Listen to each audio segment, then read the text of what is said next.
meeting has begun.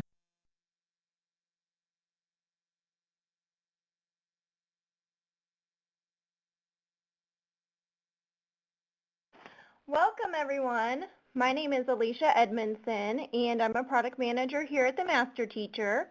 On behalf of everyone at the Master Teacher, I'd like to thank you all for joining us today for the webinar, The 3 R's of Paraeducator Supervision. Due to the number of people attending, we will keep all participants muted throughout the duration of the webinar. However, I do encourage you to send questions through the chat box available on the right side of your screen. Please send any questions you have to me, the host, and then I will pose those questions to Claudia throughout the webinar when we pause for questions. Without further ado, I'd like to introduce you all to Dr. Claudia Reinfelds. Claudia has taught in both general and special education classrooms at the elementary and middle school levels for over 25 years. Her interest in providing professional development to paraeducators and the supervisors of paraeducators stems from her own school experiences and her academic career. Claudia earned her bachelor's degree in elementary education from Mid-America Nazarene University.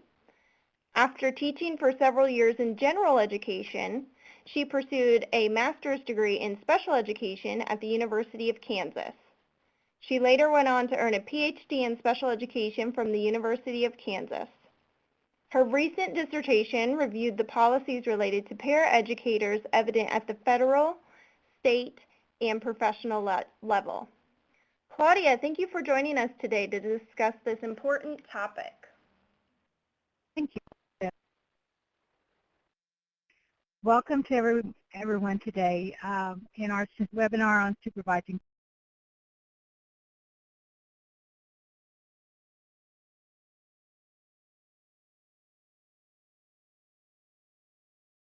nine paraeducators.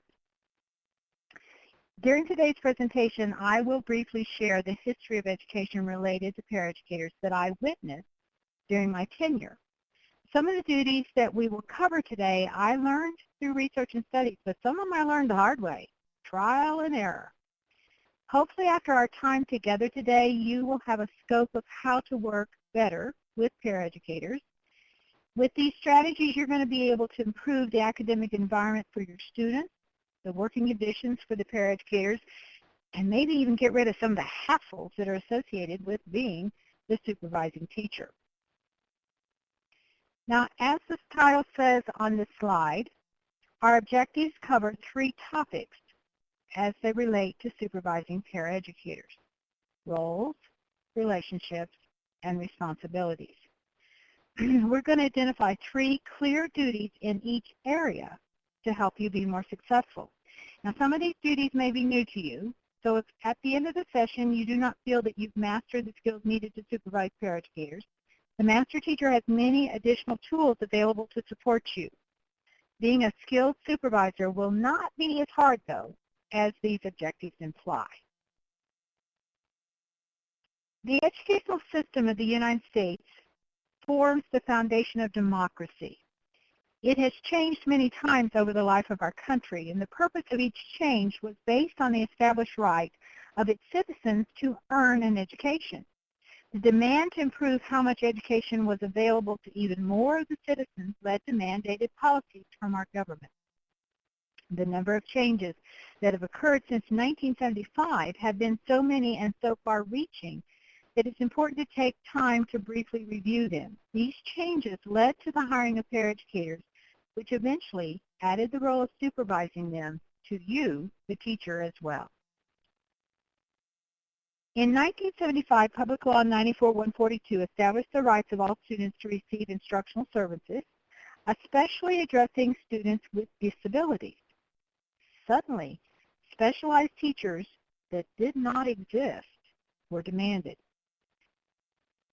IDEA, and we're going to only focus here on the 1991,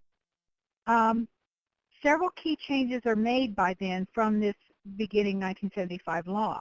And among them, the concept of the least restrictive environment made teachers consider the general classroom as the starting point for planning and delivering special education services rather than removing students to a separate setting. By 1997, IDEA added even more emphasis to ensuring that students with special needs would be included in the general classroom. It recognized the paraeducator's role in the provision of services to students with disabilities, and understanding that paraeducators were uncertified, it mandated that local agencies provide professional development to paraeducators.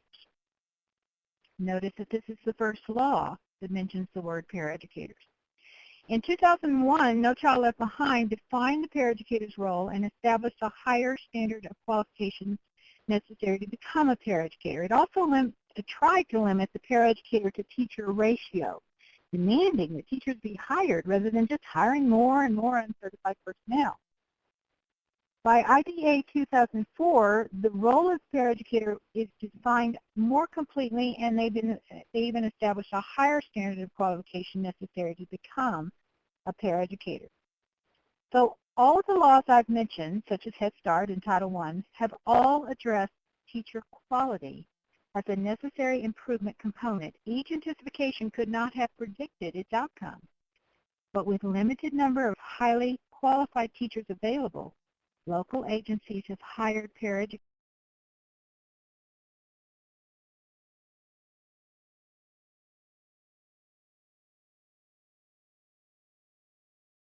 and each search can be correlated back to new and or updated legislation.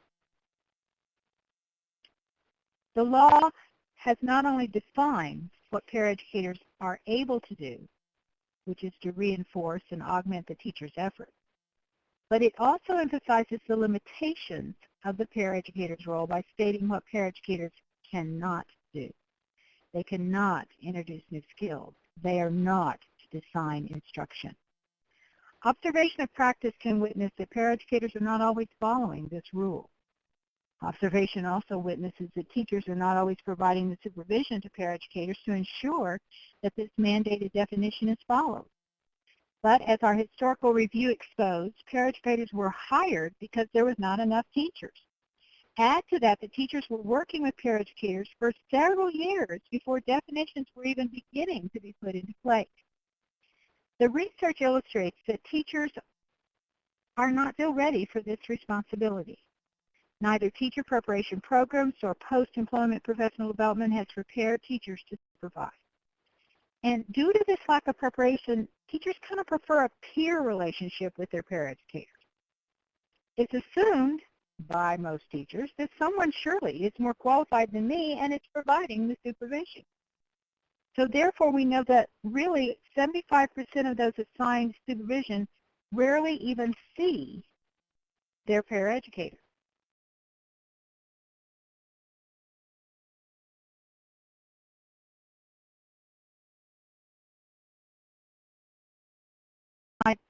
A colleague, Gian Greco, and his colleagues, that points out due to the lack of policies to regulate the paraeducators, public schools history has not always shown the best practice for students. Our future policies need to address further regulations for paraeducators, but simply being compliant with our current policies will begin to change our poor history into one that improves education for students.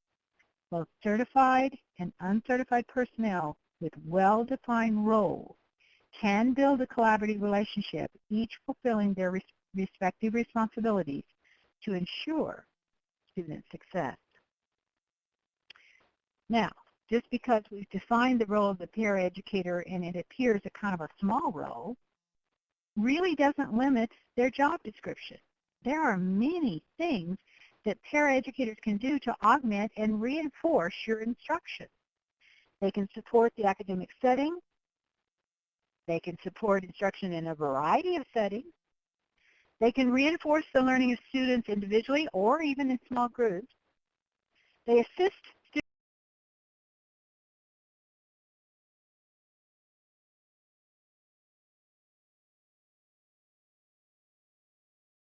behavioral management. They can participate in building level duties as assigned by the building administrator, like recess, lunch duty. They can grade papers, homework, classwork. They can perform clerical tasks. This one's a biggie. They can help us prepare, produce, and maintain our instructional materials that we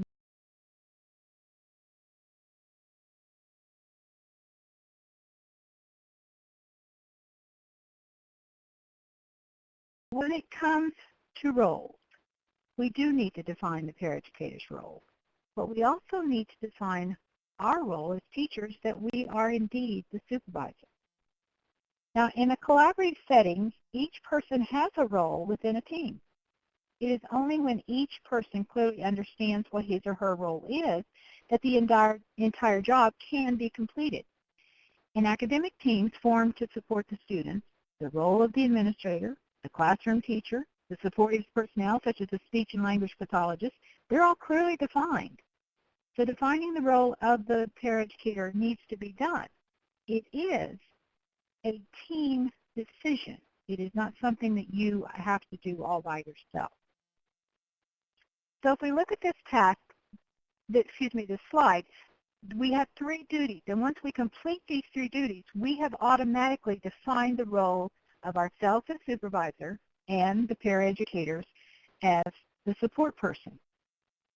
Again, you need your academic team to assist you in getting these 3 duties done, because all of these steps need to be completed by all the team members that work with the paraeducator, making this a team project. You shouldn't be doing this on your own. Make sure you're reaching out to your academic team. So the first item on our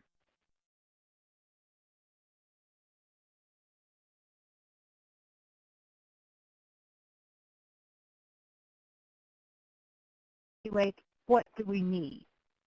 And that's going to have a part in this creation of a job description. Paraeducators have often not been offered a job description. We've got one piece of research that shows that when paraeducators were asked why they left work, one of the reasons cited was that aspects of their job was not disclosed upon hiring. A job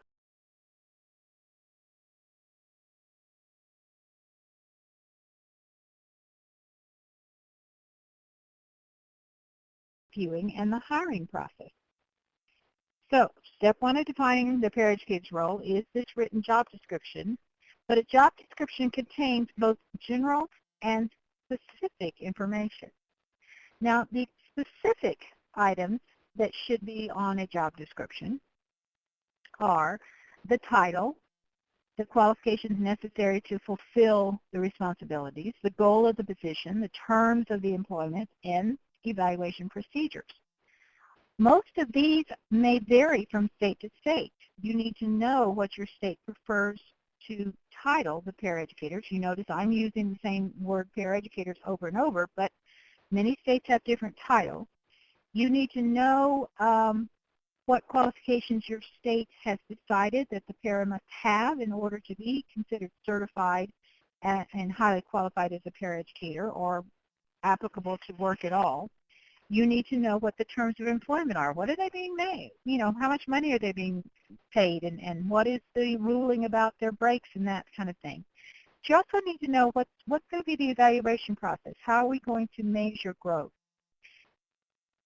After you complete these general items, there are a couple of specific things you need to do. But this is going to be personalized completely to specific responsibilities of an individual paraeducator. So they're a listing of who do they report to? What's their chain of command? What are the specific responsibilities hour by hour? And what are some of the possible specific goals? Like, well, for example, maybe one of their goals is to maintain data concerning student A's daily diet. So it might be different for one para than anyone else on your staff. So the creation of a job description will change as the duties of the paraeducator change. So the core of this description will not. So general duties may apply to all your paraeducators, with only unique specific jobs changing as the student's needs change. The team can create the general duty descriptions, but the specific duties will likely come from the direct supervisor that has these specific requirements, or has the student under their direction that has the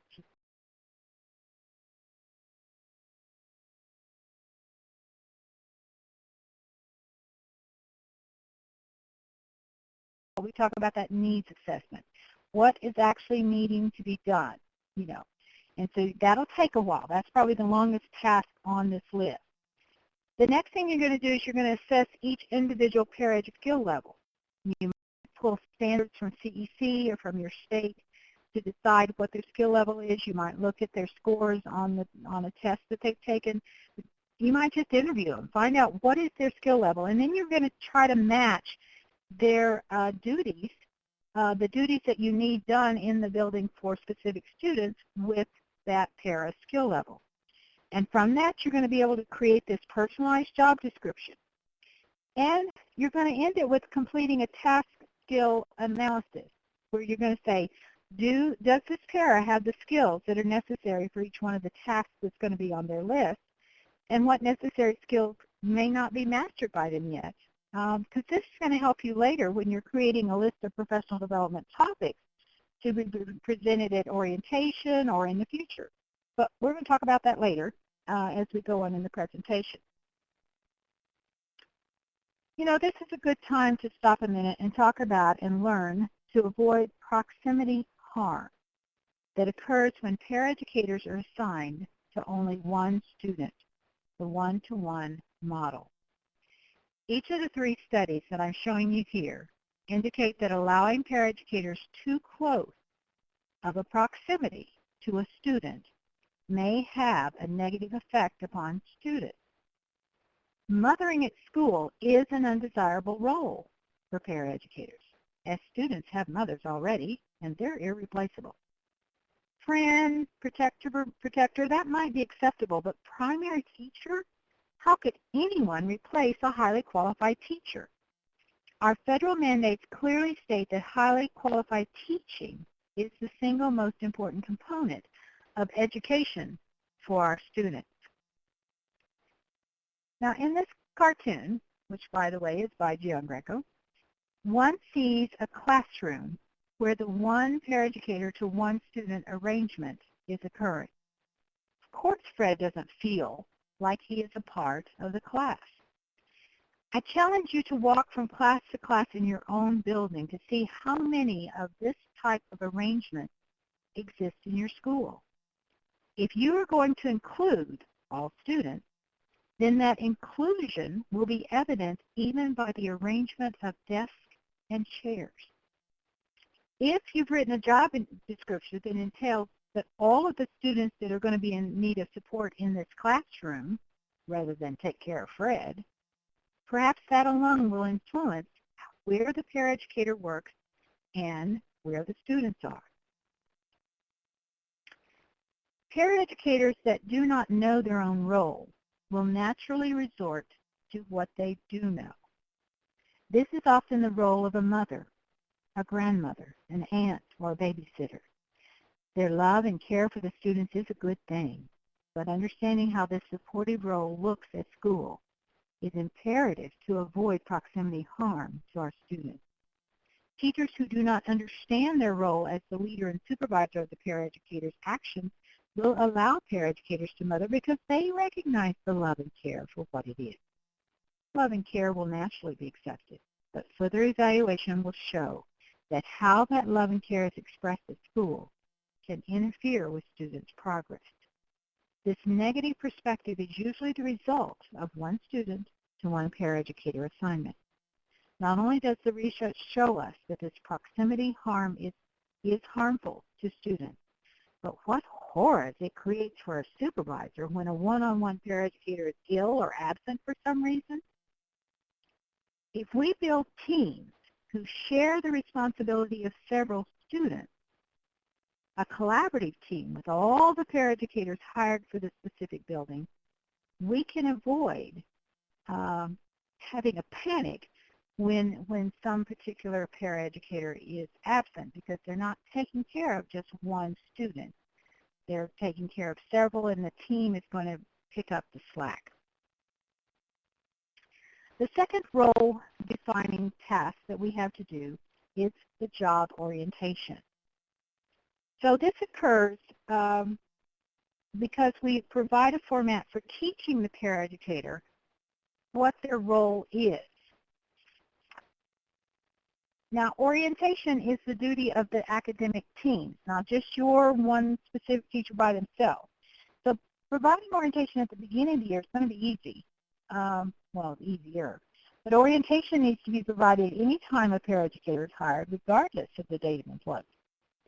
So this onset training is nothing more than presenting to the new employee each component of the job description in a teachable format that allows discussion and feedback. Who among the team presents the generalized components of the training? Well, it is a team decision, of course. But often the administrator who did the hiring is the best person to make sure the paraeducator understands these components. Once school has begun, sharing the duty of orientation becomes almost imperative because meeting students' needs dominates our time. And having one person that has a block of time just is not going to be possible. So several people can easily be involved if the paraeducator will be working under the direction of several supervisors. For example, the first hour math teacher may be the only one who should establish how the paraeducator will support students in his or her class. Therefore, each supervisor involved in a task listed on the job description has a role to play in this onset professional development. Now, I know a coordinator is going to probably be needed so that places and times are established for these various sessions. But that decision could have been made in that very first meeting where the job description was created as well. So the content of the orientation is going to include simple things like the building layout. When is breaks and what's our lunch procedure? It's going to talk about the collaborative team strategies, how we work together. It's going to address confidentiality because that's a big component. You know, this, our students' right to privacy is a component in our jobs. Classroom management philosophies and strategies need to be presented. Maybe you need to present a little bit on cultural diversity and how we treat each child equally. You might want to have a little review of learning characteristics, specifically the age group that this person will be working with. We may want to talk about professional conduct, of how we act in this building. You're going to want to talk about proximity harm and how to avoid it. And you're going to want to address inclusion issues. Step 3 of our establishing roles is the act of providing parents with lesson plans for their interaction with students. Now, by definition, paraeducators do not have the professional preparation and licensure that other members of a support team are going to have. So asking them to create lesson plans is not only unethical, it's illegal. Professionals often get away with relatively poor interaction skills in their collaborative efforts. Well, this is in part because we know each other. We've been working with each other, and so we kind of know what we mean without clear interaction.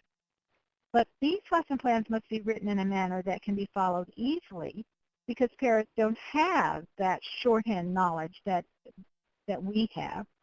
And so these shorthand plans that certified personnel might be able to follow is just not going to be enough information for paraeducators.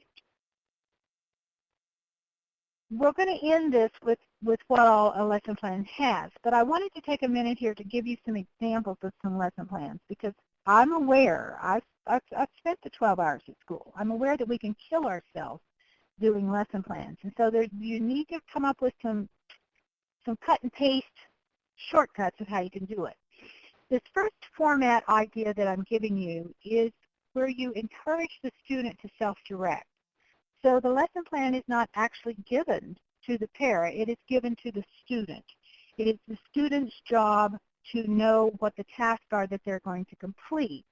It is the para's job then to document what was completed and how the accuracy of it.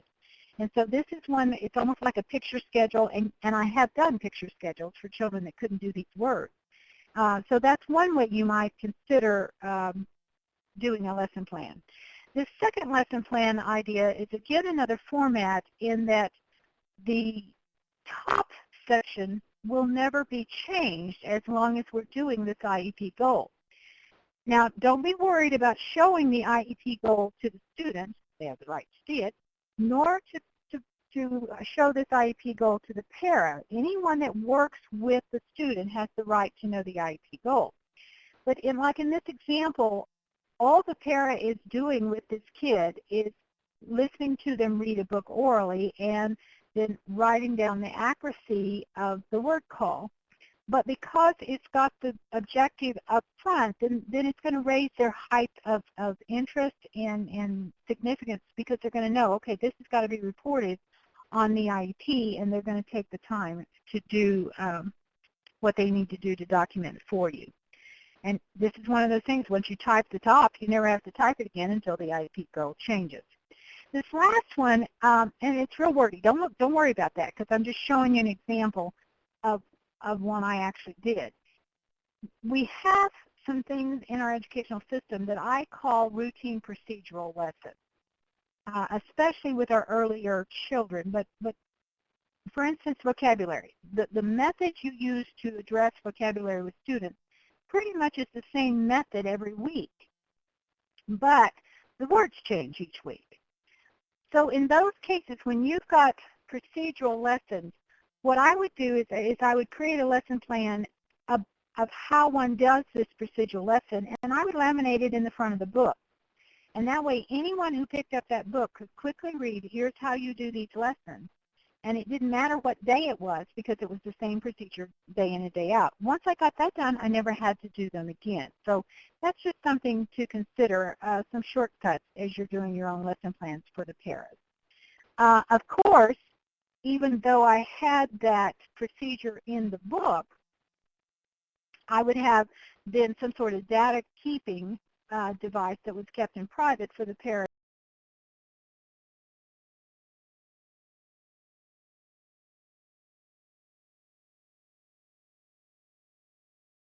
A lesson plan contains. I know you know this.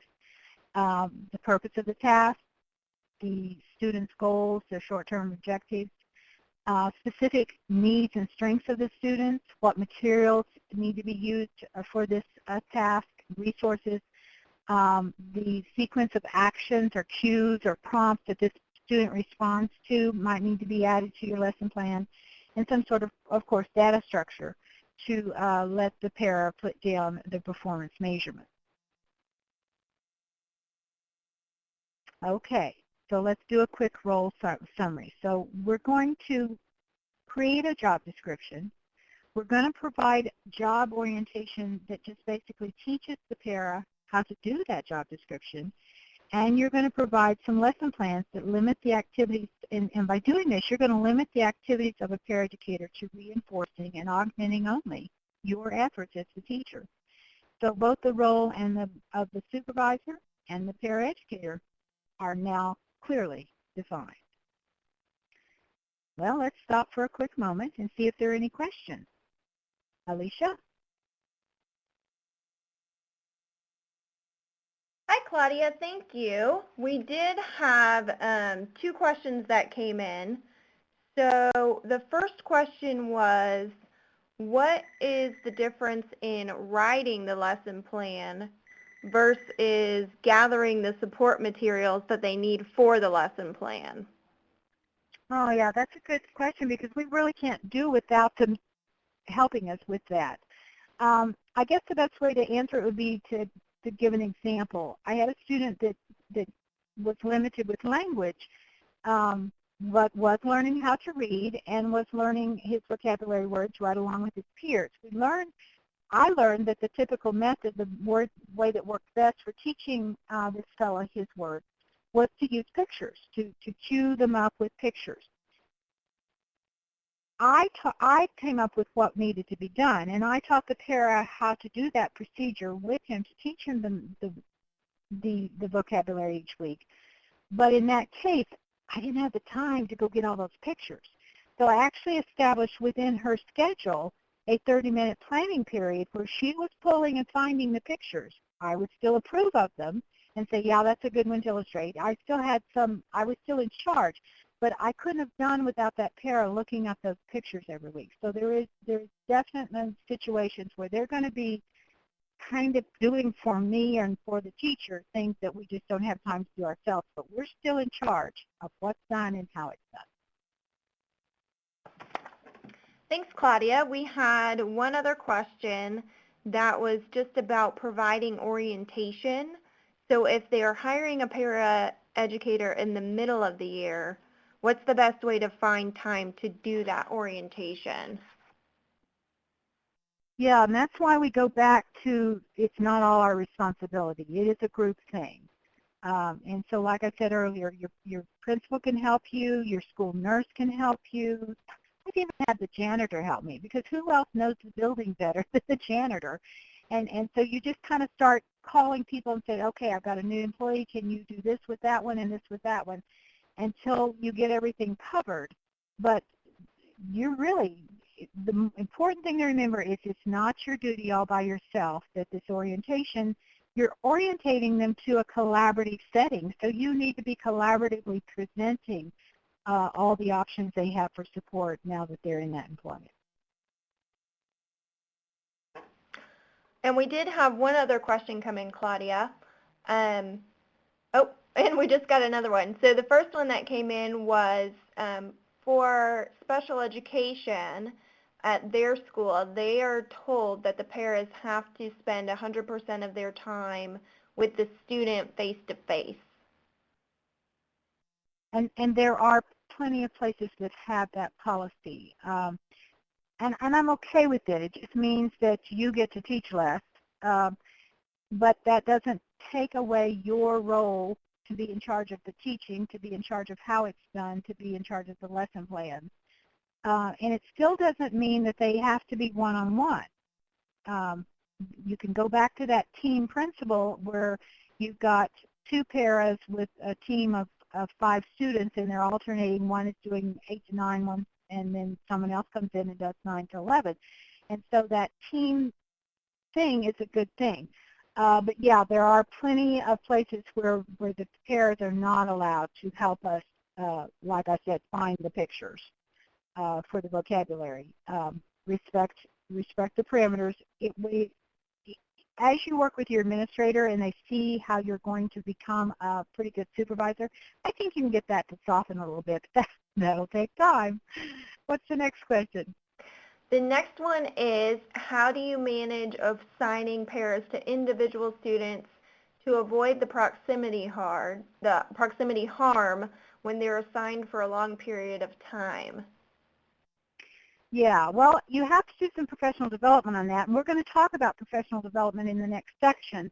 But because they don't realize that they're harming the kid. You know, there's studies out there that show that if there's a para in the room with the student, it lowers the amount of interaction from a classroom teacher. It lowers the amount of interaction that kid has from his peers. So we know the harm is there. And so just teaching the parents that what they're doing that feels loving is actually harmful, you'll go a long way there. I remember I had this precious para. I'm going to the restroom, I do an observation on the way, and I see her sitting on the floor with the little Susie in her lap, and everybody else is sitting, you know, on the floor listening to teacher, but that one's not. And so I just pulled her aside and taught her. I said, you know, look what you're doing, think about what you're doing, and she quit it. And so professional development is going to help a lot, but that team concept of there are 3 paras that are collectively working together for this one kid. If you've got a kid whose mobility is dangerous and you really need him with an adult at all times. But if you have 3 of them that are sharing that duty, then you've got that team approach. And it even helped my attendance when I went to the team, because if you're absent the next day, the other 2 people in the team have to pull together to make it work, and no one likes that. And so there's a real positive thing to changing from the one-to-one to, no, we're a team, and this team has this group of students, and we all work together for the success of these kids. Okay, did I cover that all right? I think so. Thank you. Okay, so are we ready to go on? Let's move on. Our second objective has to do with, of course, relationships. And to improve our relationships with paraeducators, we want to make sure that collaboration is possible. If collaboration isn't possible, we're not going to have a very good relationship with those paras. And I promise you 3 things again. To establish a relationship, we've got simple three things to do. We've got hire well, create a work schedule, and create a schedule for those on the academic team that are involved. Okay? So let's go right into hiring well. Now, I know you may not have any say about this, but you do. So let's go back. Remember earlier when I talked about the needs assessment that you do to create back in the beginning before we start the job description? This is not only going to help define the role of the paraeducator, this job description, it's now going to greatly assist in the hiring process. Administrators have the responsibility of hiring paraeducators. Sometimes it's a building principal, sometimes it's a district level administrator. Asking an administrator to hire without clear expectations of what support is needed cannot ensure that the personnel hired will match the expectations. While administrators are very skilled in the hiring processes and will seek personnel with both professional and interpersonal qualities that match the existing employees, knowing exactly what the paraeducator is going to be required to do will help the administrator select the best candidate. For example, let's say the paraprofessional is going to need to work with English language learners. And in the hiring, he is able to find a candidate that he or she is able to find a candidate that speaks two language. Well, that candidate is going to be a better choice than other candidates. But if the administrator doesn't know this up front, they're not going to be able to make that connection. Creating a job description in advance is the easiest and most professional manner to communicate to those hiring what is needed. All teachers that are going to be working with this potential paraeducator should be involved in creating the job description. Together, listing the tasks that this future paraeducator is going to be expected to perform, a job description is going to come out of.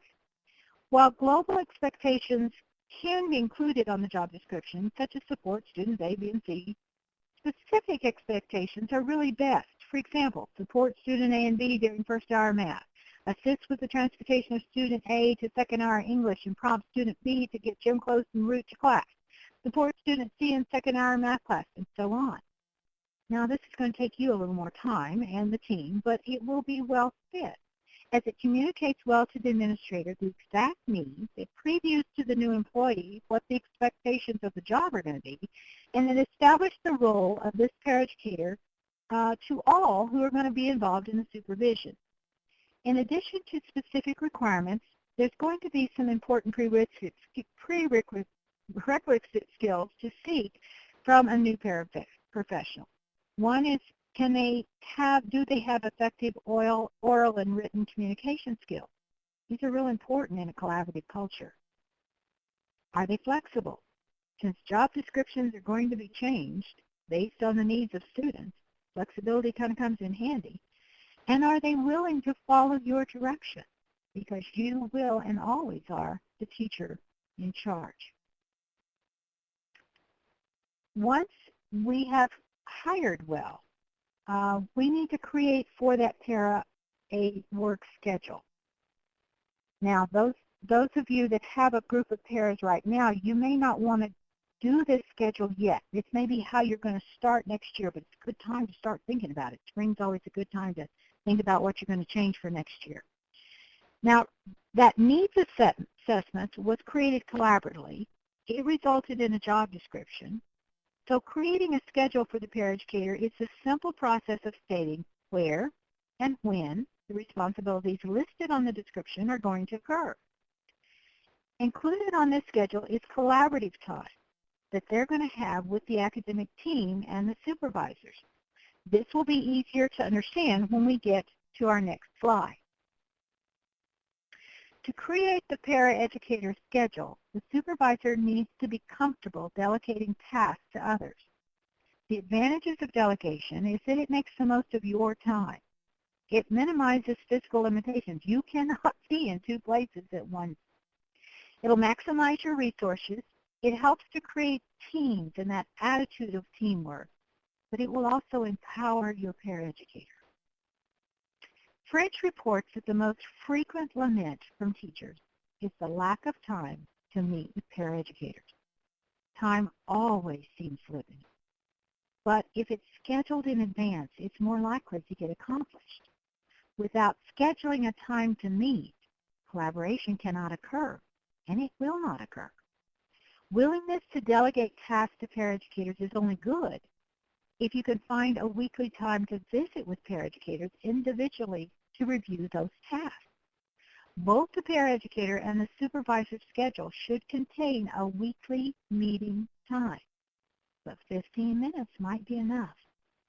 The site for the meeting must respect both the adult and the student learners, so it needs to be in a location where no students are working to allow privacy, since students will be discussed. But this privacy is also for the paraeducator, because in this setting, feedback and coaching is going to occur. So the paraeducator deserves privacy, because learning can be risky for all of us. A lot can be accomplished during this scheduled time, such as problem solving the student's academic concerns. You're writing the lesson plans. You need feedback as to what's going on. Adapting this job description and work schedules as needed, because as the needs change, what you have the para do might change. Answering questions from the paraeducator.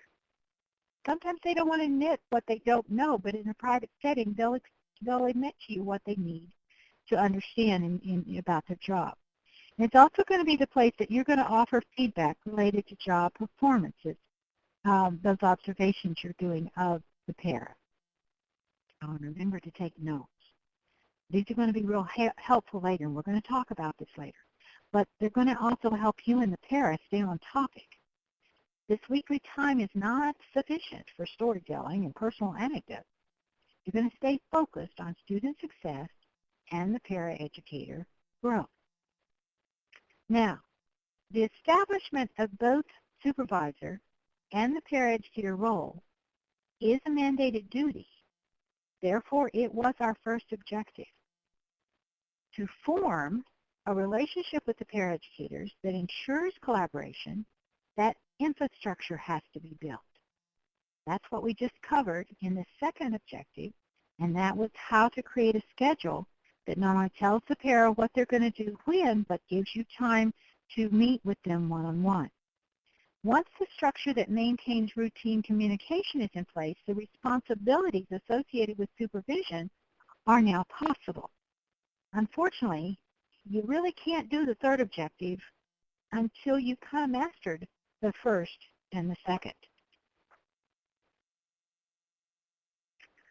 Now, there are 3 duties under supervision responsibility. 2 of these are going to occur during the collaborative weekly schedule time that we just discussed forming. So really, having that scheduled time is imperative to fulfilling your responsibilities as the supervisor. Obviously, observations are not going to occur in that private one-to-one meeting, but the professional development and the documentation of the paraeducator's growth will occur during your infrastructured collaborative time that you've built into the schedule. Now, the first responsibility of supervision is just to observe the paraeducator completing his or her prescribed duties. Anyone and everyone on the academic team that works with the paraeducator has the responsibility of observing the paraeducator in action. Now, an observation is just a 2-step process. First, it's a description of what you've seen, which you write down, you document. Second, it's an interpretation of what that means in this setting. So an observation can be as short as 5 minutes, and most will be that short, though they could be longer if the situation calls for it. So if you look at the illustration on the slide, it shows how simple the documentation needs to be. You simply glance into the classroom, you jot down what's the student doing, what's the teacher doing, and what's the paraeducator doing.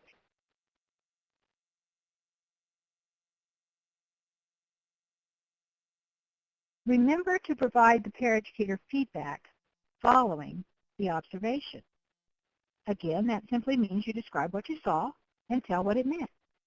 The interpretation will occur during this private time with the paraeducator. In the case of the example provided, that last slide, it'll be positive feedback because the adaptation for the specific student occurred. All the students were benefiting from the paraeducator's action. You know, French cautions us that feedback should occur during this planned collaborative time, but she also talks about that it needs to be directed on the performance, not personal characteristics, that it needs to be specific, not evasive, and it needs to occur rather frequently. Providing paraeducators time following your feedback to be reflective is important too, because, you know, reflection is a way for making all of us take the explicit information that's being conveyed to us during interaction and make it our own. Several aspects of supervision will cue you to the type of professional development that needs to be offered to the paraeducator. Now remember, first, we had the written job description, and it had both generalized information that applied to all paraeducators, and then it had specific information that applied to the individual. So then the training that's offered to that paraeducator is going to need to honor both the generalized skills and the specific skills necessary to complete this job. So in short, if the job description is accurate, then components needed for this onset training are already listed. Second, it's the orientation process that not only allows the general information to be presented to the paraeducator, it allows the supervisor to informally assess the skill level of this new employee. So this time of getting acquainted will further the listing of information that the professional development needs that are going to be offered to this paraeducator. And of course, your ongoing observations and your feedback sessions that were coupled with these observations are going to provide a constant indicator of developmental needs. Because you are observing frequently, you are frequently setting up situations to allow that paraeducator to learn more. How professional development is offered varies due to the options within your local agency, or sometimes it varies according to the intensity of the need of the paraeducator. All the approaches that are listed here need to be explored as the supervisor presents knowledge and skills the paraeducator needs to accomplish their job description. You know, coaching is something you're going to do all the time. It's just a casual conversation where you're making suggestions. Modeling, you're going to do that formally as well as informally. Formally in that you're going to say, okay, I'm going to teach Johnny this vocabulary procedure. I need you to watch so you can understand it. But it's also going to be informally because they're watching you all the time. Everything you do, they're going to watch that model and they're going to repeat it. There needs to be this routine collaborative meetings. And so during those times when you've got that private time with them, you can not only provide this structured feedback, but you can have meetings where you present, you know, how we do things. You can share flyers with them. You can give them printed materials to read before next week. You know, that gives you an opportunity to hand material to the para. And then, of course, there's the in-service training that's offered by your district. There's going to be workshops, seminars, conferences, and courses that are online or at college. For example, the Master Teacher offers an online training program for paraeducators with over 135 courses on generalized topics like confidentiality and classroom management to specialized topics like supporting students with autism or ADHD. So the third and final responsibility associated with supervision of paraeducators is a means of documenting their growth. The documentation maintained during observation feedback, routine collaborative meetings, and professional development settings can now be used to show growth as well as areas of concern. Just as it's important to hire well, it is equally important to maintain staff that are not only fulfilling job expectations, but are showing a willingness to learn and become more skilled. This responsibility is ongoing. As documentation, you made documentation from your observations, from the feedback responses that you maintain throughout the school year. You made documentation from the professional development you offered due to your job description expectations. You made documentation during orientation as well as the feedback that outcome of that orientation that was noted. You even have discussions with the academic team or the administration concerning expectations and compliances with such by a paraeducator, and you've documented it throughout the school year. So consequently, by the end of the year evaluations, everything's easily supported because these notes had been taken all year and shared openly with the paraeducator. Recommendations concerning them being continued or discontinued as their employment, they're not only supported, but everyone expects them. They're understanding that this may happen. You need a form that structures this documentation through the year so that it can be used by the end of the year evaluation document. So creating a rubric documents the orientation, the sequential observations, and feedback.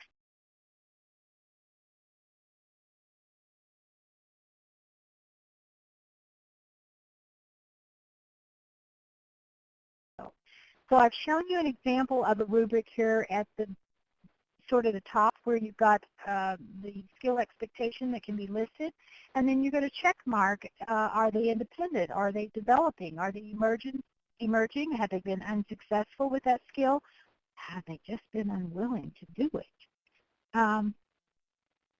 So traditionally administrators are responsible for the end of the year evaluation, but documentation kept through the year from the paraeducator supervisor will greatly assist with this process. So as supervisors for paraeducators, we need to define not only our role as teachers, but we need to define the paraeducator's role, that it is limited to reinforcing and augmenting the teacher's efforts to provide students with instructional support. These roles are defined by the tasks limited on the paraeducator's job description, the orientation which taught the paraeducator knowledge concerning these responsibilities, and the lesson plans that made it clear who was teaching new concepts and who was reinforcing skills with the students. A collaborative infrastructure was needed so that the time necessary to build a collaborative relationship with the paraeducator was available. That infrastructure could only be erected when the roles were well defined. The quality personnel had been hired and schedules and routines could be put in place that made certain supervision, made sure that the supervision occurred. The result of defining the role and building the collaborative infrastructure allows the teacher to perform 3 supervisional responsibilities: to observe the paraeducator following the prescribed job description, and then to follow up with that observation with a feedback session, so that it not only describes what they've seen, but interprets what it's going to mean to the student. From these observations, the professional development that began with the orientation can then continue. While a supervisor may not be able to offer a paraeducator what a college class would teach them, through coaching and modeling in our routine meetings or by providing other opportunities, we can teach paraeducators the knowledge and skills needed to fulfill their job description. By keeping notes during our observation and feedback sessions, during our routine collaborative meetings, and when our new skills were presented to help the paraeducator to develop professionally, we then have a format to not only show how our paraeducators are growing in skill related to their role of reinforcing and augmenting the teacher's efforts, but we can also assist the administration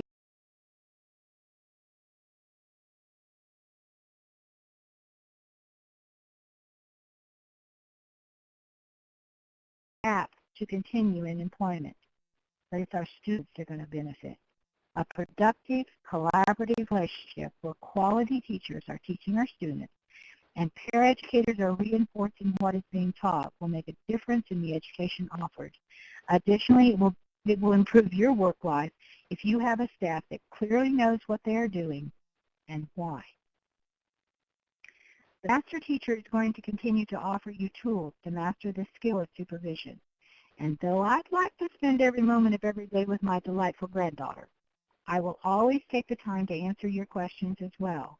So please feel free to contact me when you have any questions or concerns. Even during the summer as you're trying to get ready for next year, you're welcome to contact me. Okay, Alicia, do we have any more questions from the group? We do. We have one that came in that says, how does the collaborative schedule work in a high school setting where the student is changing classes?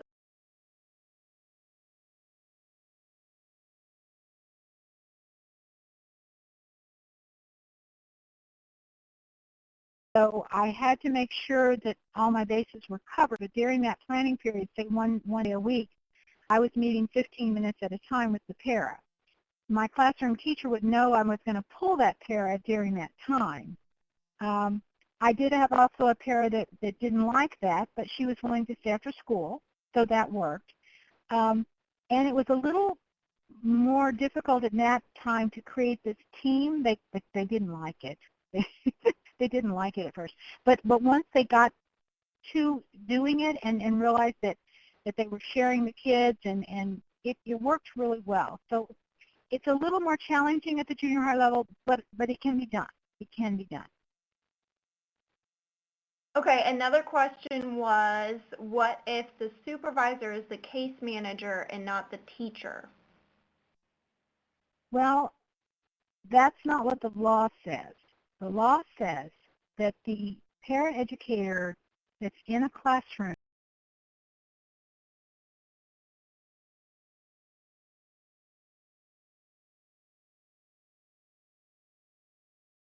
not always feeling comfortable with that role.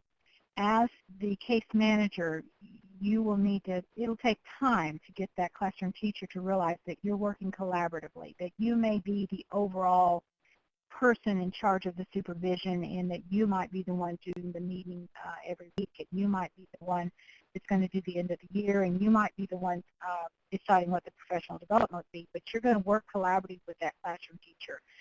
You're not going to change that overnight. Working with your administration to help teach, sometimes they'll have people come in and just do an in-service on how who is responsible for the supervision. If you've got that setting, you can change it over time, but I know you're not going to change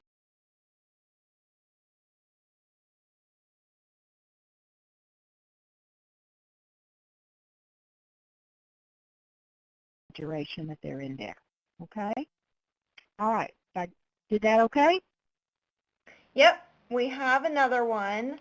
Um, if there's a PD system where the paras are maintaining training, how can the teacher go about finding out what the para is learning? Yeah, this one was a hard one for me because for a long time I didn't have a clue what my parents were learning. They had a certificate that they had to maintain, and they had to do X amount of hours of in-service, and they used an online service like the master teacher to do it. And I had to learn to just be assertive and say to the para, show me your course listing. Can I tell you what course I'd like you to take next? Can you tell me what you learned in the last course you took? And so that communication, which I could do because I had that 15 minutes alone with them every week where I could say, what'd you do this week for your professional development time? But that was something that I didn't do for a while, I'll admit. And once I did it, it made my job easier because I could begin to direct what professional development I felt they should involve in, because there was a lot of classes and they were just picking one that they thought looked interesting, and I could kind of direct them and then have feedback later where they tell me what they learned and help them see how it could apply to our study. Okay, thanks, Claudia. We have one more that came in. What if the teachers do not want to work with the paras and teacher or tell them what to work on? No, dear, they don't. They don't. I know they don't. Um, Remember that research I said where the classroom teacher in this particular study was with only classroom teachers? They always assume someone smarter than them or more skilled than them is doing the supervision. They don't think it's their job.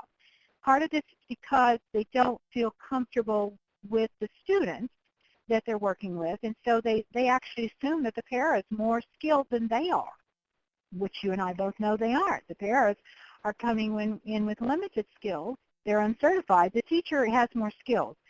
So it's a really good question, and we're not going to change that overnight, but in time we're going to help the paras, help those teachers to see that they are able to not only supervise, they are able to teach those kids, and they are in charge, and the para cannot be. But I also had to collaboratively meet with my teachers quite a bit to teach that. I felt sometimes like a mother. You can do this. You're good. You're good.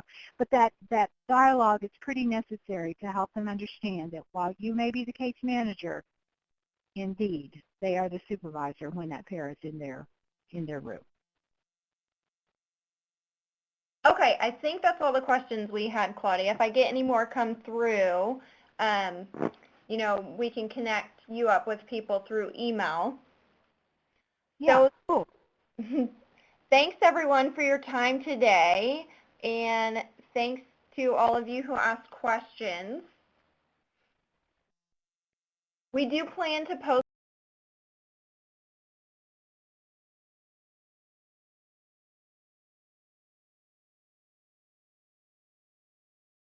also very interested in your feedback because we do want to continue to offer webinars.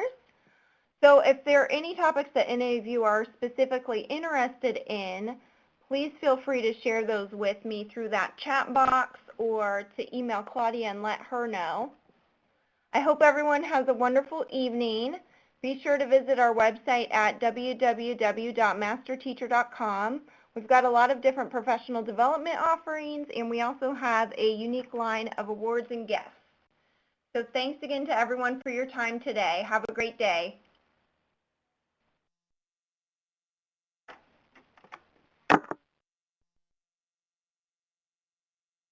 I think we're done.